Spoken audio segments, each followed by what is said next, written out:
আসসালামু আলাইকুম বন্ধুরা, কেমন আছেন আপনারা? আশা করি সবাই ভালো আছেন। আলহামদুলিল্লাহ আমি ভালো আছি। আবার একটি নতুন ভিডিও নিয়ে আপনাদের সঙ্গে চলে এসেছি মিজানুর রহমান আজারির ওয়াজ। আপনারা যারা যারা মিজানুর রহমান আজারির ওয়াজ শুনতে ভালোবাসেন তারা ফুল ভিডিওটি দেখতে থাকেন, আশা করি ভালো লাগবে। মুসনাদে আহমদ ইবনে হাম্বলের হাদিস, আল্লাহ রাসূল সাল্লাল্লাহু আলাইহি ওয়াসাল্লাম বলেন, লা ইন্নাল মালাইকাতা লা তাদখুলু বাইতান ফিহি তামাসিল ওয়া সূরা। যে ঘরে মূর্তি আছে, যে ঘরে ছবি টাঙিয়ে রাখা হয়, ওই ঘরে আল্লাহর রহমতের ফেরেশতা প্রবেশ করে।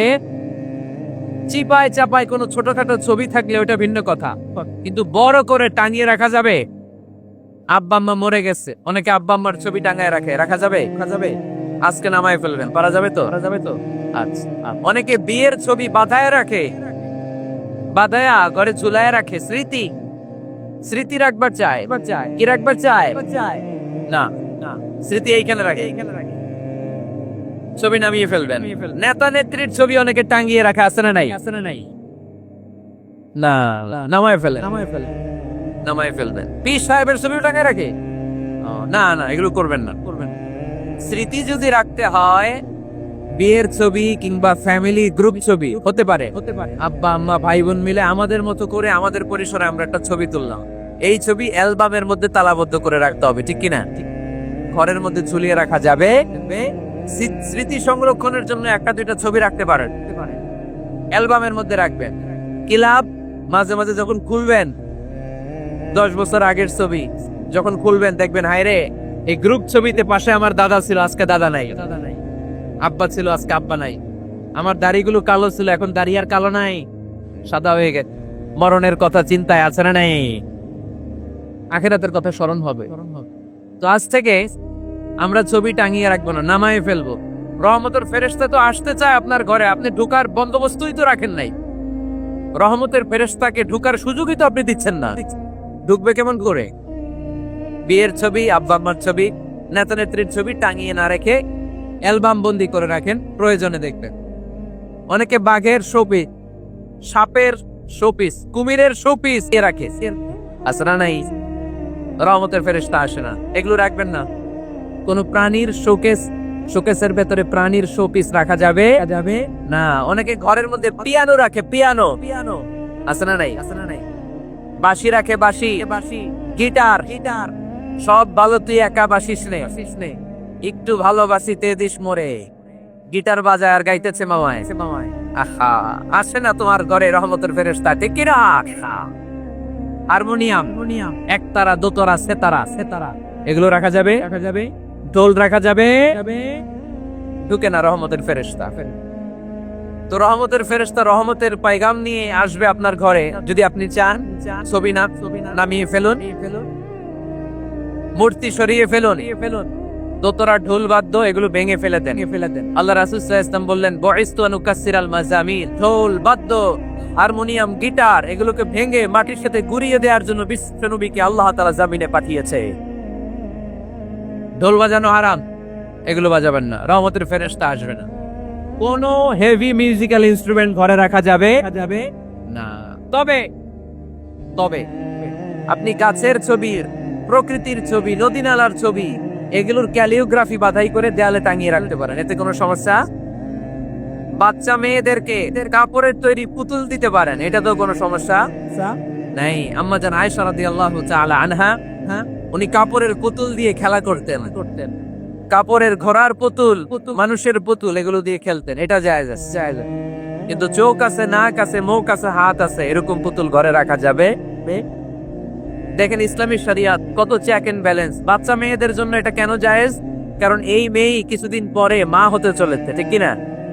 এদের হাতেই লালিত পালিত হবে আগামী প্রজন্ম। দেখবেন বাচ্চা মেয়েরা ছোট্ট ছোট্ট পুতুল দিয়ে খেলা করে, এরা রান্না করে, বাচ্চারা দুধ খাওয়ায়, বাচ্চারা গোসল করায়, আসলে নাই? ইসলাম এটা জায়েজ করেছে এজন্য যাতে ছোটবেলাতেই বড় হয়ে তার উপর যে দায়িত্ব চাপবে, ছোটবেলাতেই যেন এটার প্রশিক্ষণ হয়ে যায়। সুবহানাল্লাহ পড়ে, খেলার ছলে প্রশিক্ষণ হয়ে গেল। এই জন্য ঘরে যারা শান্তি চান এগুলো রাখবেন না। ঘরে হিন্দি সিরিয়াল দেখা যাবে না। এইবার আসতে আসল ওয়াজ, ঢুকে না, রহমতের ফেরেশতা ঢুকে না। এই জন্যই অশান্তি। হিন্দি সিরিয়াল দেখা যাবে না, জি বাংলা দেখা যাবে না, স্টার জলসা দেখা যাবে না, ইন্ডিয়ান কোনো অশ্লীল চ্যানেল ঘরে দেখা যাবে না। রহমতের ফেরেশতা ঢোকে না। আমার বোনেরা, মহিলা প্যান্ডেলে আপনাদের কারো যদি এই অভ্যেস থেকে থাকে, একদিনে তো আর ছাড়তে পারবেন না। আস্তে আস্তে কি বলেন? অনেকে সিগারেট ছাড়তে চায়, আমার কাছে আসে, হুজুর আপনার ওয়াজ শুনে নামাজ ধরছি, দাড়ি রাখা শুরু করছে, সিগারেটটা তো ছাড়তে পারি না। তো জিজ্ঞেস করলাম কয় টাকা রাখান প্রতিদিন? কয় 10টা। কত বড় টাকায়। তো ওরে যদি বলে কালকে থেকে একটাও খাওয়া যাবে না, ও বাঁচবে না মরবে। তো আমি বললাম চালায় যান, অল্প অল্প। এই সপ্তাহ একটু কমায় খায়েন, 8টা করে খায়েন, পরের সপ্তাহ 5টা করে খায়েন, কমাইতে। এরপরের সপ্তাহ 3টা, এরপরের সপ্তাহ 2টা, তাও পারলো। এরপরের সপ্তাহ 1টা। যেই সপ্তাহ উনি 1টা করে খায়, পরের সপ্তাহে বাদ দেওয়া যাবে না। গ্রাজুয়ালি অনেক এলিট সোসাইটির ফ্যামিলি তাদের বাবারা আমার কাছে বলে, হুজুর ধন সম্পদ সোশ্যাল স্ট্যাটাস আল্লাহ কম দেয় নাই, তো আপনার ওয়াজ শুনে আলহামদুলিল্লাহ আমরা পরিবর্তিত হতে শুরু করেছি, আমরা এখন নামাজ টামাজ পড়তেছি। তো মেয়েগুলো পর্দা করে না হুজুর, পর্দা করে না। কি করি? হিপ হপ স্টাইলের মেয়ে, টাইট ফিটিং। কি ফিটিং? টাইট ফিটিং জামা পরে হুজুর, কি করব আমি বলেন? তো এদেরকেও আমি বলি ধীরে সুস্থে চালায় যাইতে বলে, চালায় যাক আস্তে আস্তে। তো ওদেরকে পরামর্শ দেই, প্রথমে বলবেন মা শালীন পোশাক পরো। কি পোশাক? প্রথম ধাপে হচ্ছে শালীন পোশাক। নিজেকে একটু গুছিয়ে রাখো, একটু ওড়না পেঁচিয়ে রাখো, একটু ঢিলে ঢালা জামা পরো। শালীন পোশাকে যখন মেয়েটা অভ্যস্ত হয়, তখন আমি বলি এদেরকে হেজাব পরান। হেজাব কি পরান? হেজাব। তো শালীন পোশাক থেকে যখন একটু আপার লেভেলে যে হেজাব ধরে হিপ হপ স্টাইলের মেয়েগুলো, এর কয়েক মাস পরে আমি বলি এখন নেকাব পরায় দেয়। এখন কি নেকাব মানে শুধু চোখ দেখা যাবে, আর কিছু দেখা যাবে না। আস্তে আস্তে এরকম অনেক ফ্যামিলির ক্ষেত্রে আমি শুনেছি, আগে হিপ হপ স্টাইলের মেয়ে ছিল, পরে আস্তে আস্তে শালীন পোশাক ধরেছে, তার কিছুদিন পরে আস্তে আস্তে হেজাব ধরেছে, এরপরে এখন নেকাব ধরেছে। আলহামদুলিল্লাহ। পড়বেন না। এখন হিপ হপ স্টাইলের মেয়ে হাফ নেকেড চলে, ওরা যদি কালকেই পড়ি হাত মোজা পর, পা মোজা পর, পারবে ও? এই জন্য ধীরে সুস্থে আস্তে আস্তে আওয়াজ করে বলেন ঠিক কিনা। তাহলে টিভিতে গান বাজনা, আজে বাজে হিন্দি সিরিয়াল, অশ্লীল নাটক, সিনেমা পাড়াডগারে আজকে থেকে আর দেখা যাবে। যারা ফ্যামিলিতে অশান্তি চান শুধু তারা দেখতে পারবে। ঠিক কিনা? আমরা যারা শান্তি চাই আমাদের ঘরে এগুলো চলবে না। চিল্লায় বলো ঠিক কি? তাহলে ওদের টিভিতে কি দেখবো? কি দেখবেন? ইসলামী প্রোগ্রাম দেখবেন। কি দেখবেন? ইসলামী প্রোগ্রাম দেখুন, নিউজ দেখুন, টক শো গুলা দেখুন, প্রামাণ্য অনুষ্ঠানগুলো দেখুন, শালীন ভালো কোনো ম্যাগাজিন প্রোগ্রাম থাকলে এগুলো দেখুন, জিওগ্রাফিক্যাল চ্যানেল দেখুন, অ্যানিমেলস কিংডম দেখুন, সাগরের অতল গহ্বরে কি মাছ আল্লাহ তৈরি করে রেখেছে, আফ্রিকার জঙ্গলে কি হচ্ছে, অস্ট্রেলিয়ার জঙ্গলে এখন চলতেছে দাবানল, আপনারা কি খোঁজ রাখেন? মাইলকে মাইল বাঘের চামড়াগুলো ঝলসে যাচ্ছে, বানরের চোখগুলো পড়ে যাচ্ছে, খোঁজ খবর রাখতে হবে। ঠিক কিনা? এগুলো দেখেন, নিজেকে জ্ঞানী ও আলোকিত করে গড়ে তুলতে সাহায্য করে এরকম প্রোগ্রামগুলো দেখেন। কোনো অশ্লীল, কোনো হারাম প্রোগ্রাম কোনো মুসলমান টেলিভিশনে দেখতে পারে? কিরে ভাই, এখানে কি ঘরে শান্তি আসবে কেন? এদিকেই তো শান্তি নেই।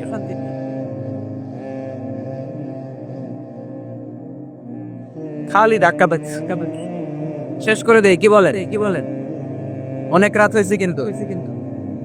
হ্যাঁ, তো কথা বলেন কেন? কথা বলবেন। তো 2 নাম্বার যে পয়েন্ট আমরা আলোচনা করলাম, ছবি টাঙিয়ে রাখা যাবে না, মূর্তি রাখা যাবে না ঘরে, গিটার বাদ্যযন্ত্র রাখা যাবে না, অশ্লীল নাটক সিনেমা দেখা যাবে। তাহলে ঘরটারে শান্তিতে ভরপুর করবে কে? কয়টা গেল টিপস? কয়টা গেছে মুসলমান? মনে রাখতেছেন তো? আমি কিন্তু তাফসীর করি ক্লাসের মতো। কিসের মতো? It's a class. পড়া দিব আবার পড়া নিব। তা নাহলে কিচ্ছু খেয়াল থাকে না। মাহফিল শেষ, সিগারেট একটা ধরাই ফেলছে। সেই রকম কণ্ঠ হুজুরের, সেই রকম হেব্বি কণ্ঠ হুজুরের, হেব্বি। টানতেছি কি বিড়ি, টানে কি তো কি লাভ হইছে? কি লাভ হলো? আমরা যেন কিছু শিখে যাই। 3 নম্বর ফর্মুলা, ঘরে শান্তি আনার। ঘরে মাঝে মাঝে একসাথে জামাতে নামাজ পড়বেন। শুনতেছেন? আমার কথা শুনতে পাচ্ছেন? The family that prays together stays together. এই চলো রাইট কি এত কথা কেন? এরকম বিশৃঙ্খলা তো কোথাও দেখি নাই আমি এতবার। The family that prays together stays together. যে ফ্যামিলি গুলো একসাথে নামাজ পড়ে, এই ফ্যামিলি গুলো একসাথে টিকে থাকে আজীবন। সুবহানাল্লাহ। নাই বাইরে বৃষ্টি, আপনি মসজিদে যেতে পারছেন না জামাতে নামাজ পড়ার জন্য, কি করবেন? ঘরে সবাই নিয়ে নিজে ইমাম হয়ে যাবে। পারা যাবে? আরে শুরু করেন না, আজারি ভাইয়ের কথা শুনে শুরু করেন না, শান্তি আসবে। আল্লাহর কসম, ঘরে ঘরে শান্তি আসবে এই বাংলাদেশে। কিন্তু এগুলো অ্যাপ্লাই করতে হবে। তাহাজ্জুদের সময় একসাথে দাঁড়িয়ে যান। ডিসেম্বর মাসে বাচ্চাদের 15 দিনের ছুটি, তখন তাহাজ্জুদে প্র্যাকটিস করেন। আপনি ইমাম, আপনার পেছনে আপনার ছেলেরা, পিছনে আপনার মেয়েরা আর আপনার স্ত্রী। নারী পুরুষ এক কাতারে দাঁড়াতে পারে না। আমি আর রবেল ভাই যদি জামাতে পড়ি, আমি ইমাম, রবেল ভাই ডান দিকে, সমান সমান দাঁড়ানোর সুযোগ আছে না নাই? আছে। কিন্তু আমি যদি আমার স্ত্রীর সাথে জামাত করি, একসাথে দাঁড়ানো যাবে না। আমি সামনে, আমার স্ত্রী পেছনে। মাসালা বুঝতে পেরেছেন? আচ্ছা। তো তাহলে ঘরে জামাতে মাঝে মাঝে নামাজ পড়বেন। সহিহ মুসলিমের হাদিস, আল্লাহ রাসূল সাল্লাল্লাহু আলাইহি ওয়াসাল্লাম বলেন, তোমরা ফরজ নামাজ মসজিদে আদায়ের পরে ঘরের জন্য কিছু নফল আর সুন্নত রেখে দিও। কারণ ঘরে যারা নফল আর সুন্নত পড়ে, ওই ঘরটারে বরকত দিয়ে ভরে দেয় কে? তাহলে 3 নম্বর ফর্মুলা, ঘরে আমরা নামাজ করব, মাঝে মাঝে জামাতে নামাজ করব। রাজি আছেন তো সবাই? ইনশাআল্লাহ পড়েন না? 4 নম্বর ফর্মুলা, বাসায় একসাথে খাবার খান, আলাদা আলাদা না। কিভাবে? একসাথে। যদি একান্নবর্তী ফ্যামিলি হয়, ভাই বোন চাচা মামা একসাথে, তাহলে ছেলে মেয়েরা একসাথে বসবেন না। ছেলেরা সবাই একসাথে, তাদের খাওয়া শেষ, এরপরে মেয়েরা সবাই একসাথে। আর যদি নিজের ফ্যামিলি, স্বামী স্ত্রী ছেলে মেয়ে, তাহলে সবাই মিলে একসাথে খাবেন। কোন হাতে? বাম হাতে নাকি? আওয়াজ করে কোন হাতে? আল্লাহর হাবিব বলেছেন, লা তাকুলু বিশিমাল, বা হাতে খেও না, ফা ইন্না শাইতানা ইয়াকুলু বিশিমাল, কারণ শয়তান খায় বা হাতে। আমরা খাই কোন হাতে? ডান হাতে। খাওয়ার শুরুতে কি পড়বো? খাওয়ার পরে কি পড়বো? মনে থাকবে? বাচ্চারা উল্টা কাজ করতে পছন্দ করে বেশি। দেখবেন বাচ্চারা ডান পায়ের জুতা পরে বাম পায়েরটা পরে। আমার মেয়ে সবসময় এটা করবে। আমি জুতা পরাই দিলে ঠিক, নিজে বললে বাম পায়েরটা দেয় ডান পায়েরটা দেয় বাম পায়ে, আর গ্লাস ধরবে বাঁ হাতে, যতক্ষণ আমি না ঠিক করে দিব। এবং বলে যায়, বারবার স্মরণ করিয়ে দিবেন, বারবার। এখন ওর মস্তিষ্ক নরম, উর্বর, ভেরি ফার্টাইল। ওদের মস্তিষ্ক যেটাই ঢুকাবেন, এখন সফটওয়্যার হিসেবে যেটা ইনস্টল করবেন, ওটা আজীবন থাকবে। চিল্লায় বলেন ঠিক কি না? সিঙ্গাপুরে আমার প্রোগ্রাম গত কোরবানির পরে 5 দিন টানা প্রোগ্রাম ছিল সিঙ্গাপুরে। এক ফ্যামিলি আসছে, অনেক বড় বিজনেসম্যান ওখানকার, এসে বলে, হুজুর ইউটিউবে আপনার ওয়াজ শুনে আল্লাহ আমাদেরকে হেদায়েত দিচ্ছে, কিন্তু ছেলে মেয়েগুলোর তো মানাইতে পারতেছি না, নামাজ পড়ে না। আপনি একটু পানি পড়া দেন। কি পড়া? আমি বললাম বয়স কত? কয় ভাই। আমি কই পানি পড়া না, আমারে বাইটা খাওয়াই দিলে হবে না। কারণ কাঁচা না নোয়ালে বাস, পাকলে করে টাস। আগে দেরি করা যাবে না, দেরি করলে কষ্ট হয়ে যায়। আল্লাহ হেদায়েত না দিলে তখন এদেরকে বোঝানো যাবে না। ছোট্ট সোনামণিরা, ওরা এখন কাদাকে যেমন খুশি তেমন ডিজাইন করা যায় কি যায় না? ডিজাইন করার পরে যখন শুকিয়ে যায়, তখন আর কিছু করা যায়? তখন বাঁকা করতে গেলে কি হবে? ভেঙে যায়। একসাথে খাবার শেয়ার করবে। একে অপরের সাথে খাবার শেয়ার করলে মহব্বত বাড়ায় দেয় কে?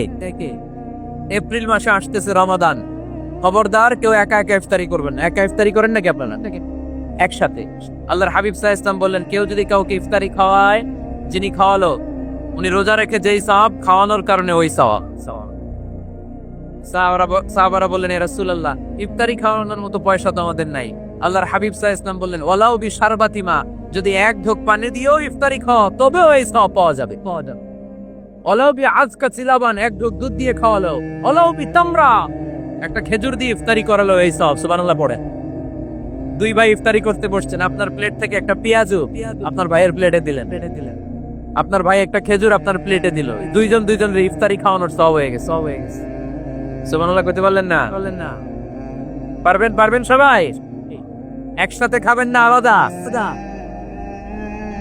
আল্লাহর হাবিব সাল্লাল্লাহু আলাইহি ওয়াসাল্লাম খেতে বসলে কখনো খাবারের বদনাম করতেন না। সহিহ বুখারীর হাদিস, মা আবা রাসূলুল্লাহ সাল্লাল্লাহু আলাইহি ওয়াসাল্লাম তুআমান ক্বাত্তু, কখনো খাবারের বদনাম করেন নাই। এই 63 বছরের জীবনে কখনো না, একবারও না। ইনিশতাহাহু আকালাহু, ভাল লাগলে খাইতেন, বেশি বেশি খাইতেন। ওয়া ইন কারিহাহু তারাকা, ভালো না লাগলে রেখে দিতেন, ওটার দিকে তাকাতেন না। কিন্তু কখনো বলেন নাই লবণ বেশি হয়েছে, কখনো বলেন নাই ঝাল বেশি হয়েছে, এগুলো বললেন না। বলবেন? মহিলা প্যান্ডেলের ভাবিরা খুব খুশি, এখন খুশি হয়ে গেছে। ভাবিদেরকে বলবো, আপনারাও আপনাদের সর্বোচ্চটা দিয়ে ভাইয়ের জন্য রান্না করে, যাতে ভাইয়ের খেতে কষ্ট না হয়। ঠিক কিনা? চেক এন্ড ব্যালেন্সের দরকার আছে না নেই? Islam is check and balance, very balanced religion, খুবই ভারসাম্যপূর্ণ জীবন ব্যবস্থা। খাবারের বদনাম করবেন না, খাবেন, খাওয়া শেষে শুকরিয়া করবেন কার? আচ্ছা, কয়টা গেল? আরো জোরে বলেন। মাশাআল্লাহ। 5 নাম্বার, ঘরে কোরআন তেলাওয়াত করবেন। কি করবেন? করেন, আপনারা করেন? হ্যাঁ, ঘরে কোরআন তেলাওয়াত করেন প্রতিদিন। ফজরের পরে পাড়াডগায়ের প্রতিটা পরিবার থেকে সুমধুর কোরআনের ধ্বনি ভেসে আসতে হবে। কথা কয় না?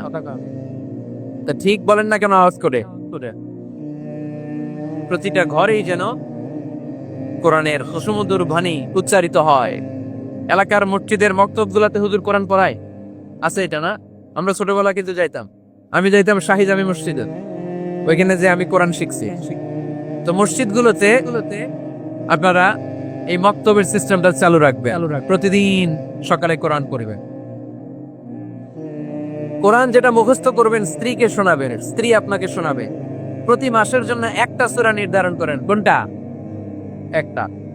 এক মাসে একটা ছোট্ট সূরা মুখস্থ করা যাবে না?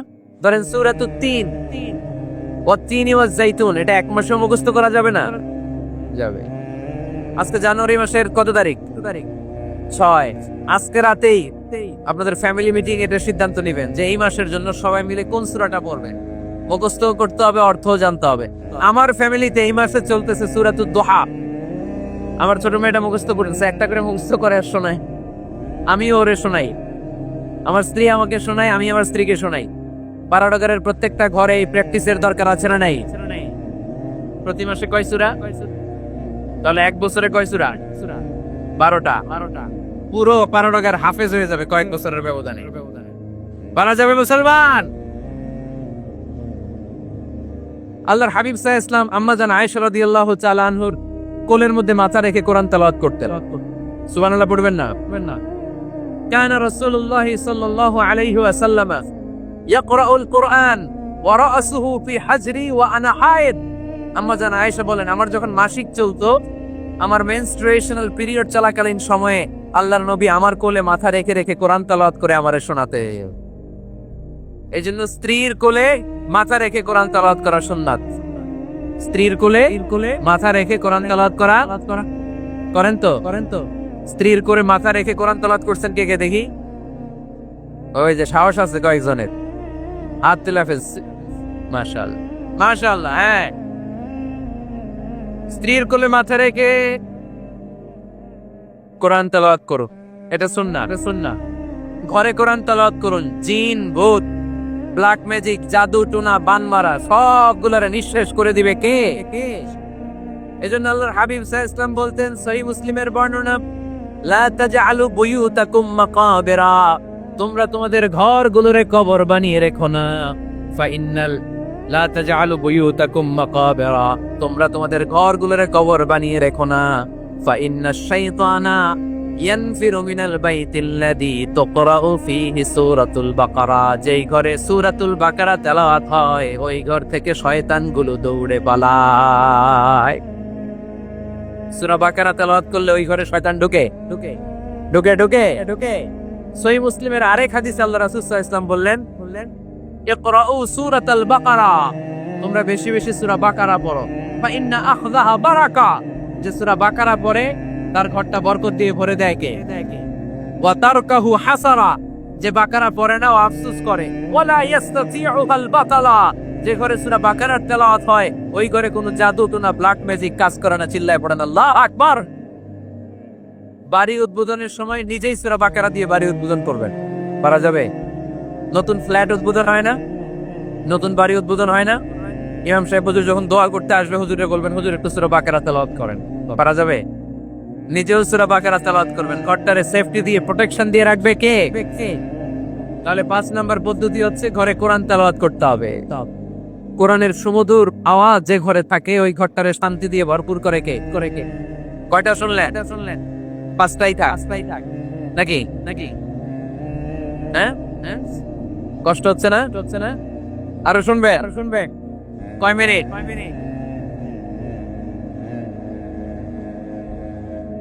তাকবীর পড়েন, লিল্লাহি তাকবীর, লিল্লাহি তাকবীর, লিল্লাহি তাকবীর। 6 নাম্বার। কয় নাম্বার? এরা শুনতেছে না মনে হয়। হ্যাঁ, ঠিক আছে। কয় নাম্বার? 6 নাম্বার হচ্ছে মাঝে মাঝে আউটিং এ যাবেন, ঘুরতে যাবেন। ভাবিরে নিয়ে বেড়াইতে গেছেন কে এই বছর? দেখি হাত তোলেন।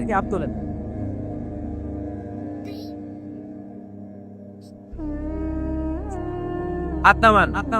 এই ওয়াজ শোনার পরে এই বছর যাবেন কারা কারা? হাত তোলেন। এই বাচ্চারা তোমরা হাত তোলো কেন? তোমরা বিয়ে করতো নাকি? বুঝে না বুঝে হাত তোলে খালি।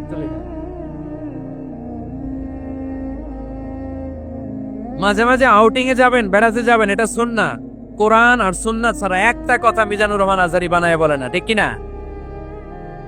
যেটাই বলবো এটার পরে দলিল হিসেবে কোরআনের আয়াত, নয় সহিহ বুখারীর রেফারেন্স, নয় সহিহ মুসলিমের রেফারেন্স, নয় সুনানে তিরমিজির রেফারেন্স, নয় সুনানে আবি দাউদের রেফারেন্স, অথবা ইবনে মাজার রেফারেন্স, কিংবা সহিহ ইবনে হিব্বান, মুস্তাদরিকে হাকিম, মুসান্নাফ ইবনে আবি শাইবা, একটা না একটা রেফারেন্স দিবই। বানায় কোনো কথা এই কোরআনের মঞ্চে চলতে দেয়া যাবে না, চিল্লায় বলি, ঠিক কি? আপনারা সচেতন হইলেই বক্তারা সোজা। আপনারা যদি বলেন হুজুর মন গড়া কিছু বলবেন না, কিচ্ছা কাহিনী উল্টা পাল্টা শোনাবেন না, যেটা বলবেন পক্ষে কোরআনের দলিল দিয়ে বলবেন, ঠিক কি না? তাহলে বাংলাদেশ সোজা হয়ে যাবে। বক্তারা যদি সোজা, বাংলাদেশের সোজা, ঠিক কি না? আর বক্তা করে সোজা রাখতে পারে জনগণ, ঠিক কি না? কোরআন সুন্নাহর বাইরে আজগুবি কোনো কথা আমরা শুনতে চাই। আউটিং এ যাবেন, আউটিং, ফ্যামিলি ট্যুরে যাবে, দলিল দিচ্ছি, দাঁড়ান। ফ্যামিলি ট্যুর, সবচেয়ে ভালো ফ্যামিলি ট্যুর হচ্ছে উমরা ট্যুর। কিসের ট্যুর? যদি সামর্থ্য থাকে মাঝে মাঝে উমরায় যান। উমরায় গেলে আপনার অর্থনৈতিক অবস্থাকে সচ্ছল করে দিবে কে? নতুন বিয়ে করেছো, হাজবেন্ড ওয়াইফ, আপনাদের হানিমুনটা মক্কায় করে আসে, বরকত দিবে কে? তাহলে জীবনটা শুরুই হবে আল্লাহকে সেজদে দেওয়ার মধ্য দিয়ে। আওয়াজ করে বলতে হবে, ঠিক কি না? শ্বশুর মশাই জামাইরে গিফট দিতে চান, উমরার প্যাকেজ গিফট দিবেন আজকে থেকে। পারা যাবে? ওই যে পোলাপাইন খুশি হাততালি দেয়।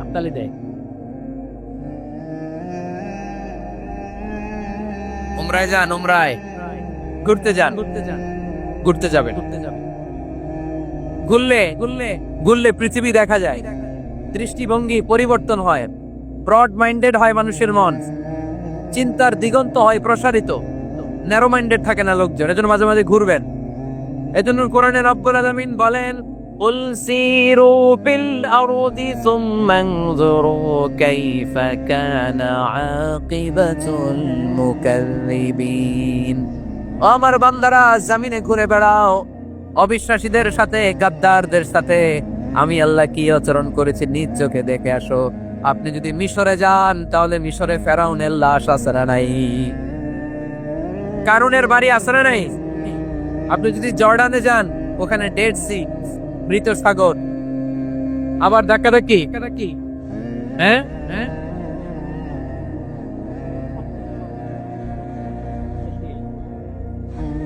আচ্ছা শেষ করে দিচ্ছি, আর অল্প কয়েক মিনিট। এখানে আবেগ আবেগ দেখানো চলবে না, কারণ আপনারা তো আরামে বসে আছেন। এই যে এইদিকে 1 ঘন্টার উপরে আলোচনা হয়ে গেল আমার, 1 ঘন্টা 10 মিনিটের মতো এরা দাঁড়ায় কতক্ষণ দাঁড়ায় থাকতে পারবেন ধাক্কাধাক্কির মধ্যে? এখনই শেষ করে দিচ্ছি, এখনই। বসুন বসুন বসুন বসুন। আওয়াজ যদি বন্ধ হয় আমি আরো কয়েক মিনিট বলবো। আওয়াজ যদি চলতে থাকে বলা যাবে না, এখনই মোনাজাত হবে, এখনই। এই তো মাশাআল্লাহ, আওয়াজ নাই। শোনেন, দলিল কি? স্ত্রীকে নিয়ে যে বেড়াতে যাবেন, দলিল সহিহ বুখারীর হাদিস, ইদা আরাদা রাসূলুল্লাহ সাল্লাল্লাহু আলাইহি ওয়াসাল্লাম সাফারান আকরা বাইনা আজওয়াজি, আকরা বাইনা আজওয়াজি ফাআইয়াতুহুন্না খারাজা ইসমুহা খারাজা বিহা। আল্লাহর হাবিব সাল্লাল্লাহু আলাইহি ওয়াসাল্লাম যখন সফরে বেরোতেন, 11 জন স্ত্রীর নাম লিখে তিনি লটারি করতেন। লটারিতে যার নাম আসতো তাকে নিয়ে বিশ্বনবী সফরে চলে যেতেন। সুবহানাল্লাহ, এত আস্তে। আল্লাহর হাবিব সাল্লাল্লাহু আলাইহি ওয়াসাল্লামের 11 জন স্ত্রী ছিল, সবাইরে নিয়ে তো আর যাওয়া যাবে না। এই লটারিটা জায়েজ, এই লটারি জায়েজ। 11 জনের নাম লিখে, এটাকে আরবিতে বলে, বুখারীর ভাষায় কুরআ। আরবিতে কি বলে? কুরআ। ইদা আরাদা, আম্মা জান আয়েশার বর্ণনা, সহিহ বুখারীর হাদিস, ইদা আরাদা রাসূলুল্লাহ সাল্লাল্লাহু আলাইহি ওয়াসাল্লাম সাফারান আকরা বাইনা আজওয়াজিহি ফাআইয়াতুহুন্না খারাজা সাহমুহা খারাজা বিহা। 11 জন স্ত্রীর নাম লিখে তিনি লটারি করতেন, লটারিতে যার নাম আসতো তাকে নিয়ে বিশ্বনবী সফর করতে চলে যেতেন। সুবহানাল্লাহ।